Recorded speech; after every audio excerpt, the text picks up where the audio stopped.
நிர்பயா வழக்கில் இளம் குற்றவாளியின் விடுதலைக்கு எதிரான மனுவை உச்சநீதிமன்றம் தள்ளுபடி செய்துள்ளது. இதுகுறித்து நமது டெல்லி செய்தியாளர் ஸ்டீஃபன் அளித்த கூடுதல் தகவல்களை பார்க்கலாம்.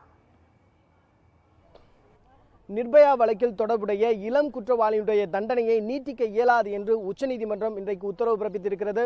முன்னதாக தில்லி மகளிர் ஆணையத்தின் சார்பில் அதன் தலைவி சுவாதி மாலிவால் உச்சநீதிமன்றத்தில் வழக்கு தொடர்ந்திருந்தார்.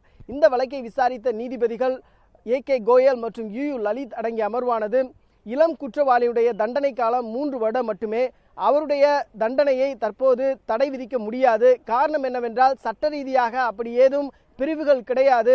ஆகவே மத்திய மற்றும் தில்லி அரசு ஏதேனும் சட்டங்கள் கொண்டு வந்தால் மட்டுமே சாத்தியம் என்று கூறி அவர்களுடைய மனுவை இன்றைக்கு தள்ளுபடி செய்திருக்கிறார்கள். அதற்கு முன்னதாக தில்லி மகளிர் ஆணையத்தின் சார்பில் முன்வைக்கப்பட்ட வாதங்களை பொறுத்தவரையில் பெண்களுக்கு எதிரான குற்றங்கள் நாளுக்கு நாள் அதிகரித்து வருகிறது. இப்படிப்பட்ட ஒரு சூழ்நிலையில் இந்த இளம் குற்றவாளியை விடுதலை செய்வது மற்ற பெண்களுக்கும் ஒரு பாதிப்பை ஏற்படுத்தும், அச்சுறுத்தலை ஏற்படுத்துவதற்கான வாய்ப்புகள் அதிகம் இருக்கிறது என்றெல்லாம் வாதங்களை முன்வைத்தார்கள். அதேபோன்று தொண்டு நிறுவனத்தில் இந்த இளம் குற்றவாளி இருந்தாலும் கூட அவனுடைய நடத்தைகளை மறுவாழ்வு குறித்த விஷயங்களை கையாள்வதற்கு ஒரு தனி ஆணையம் அமைக்கப்பட வேண்டும் என்ற கோரிக்கை முன்வைக்கப்பட்டது.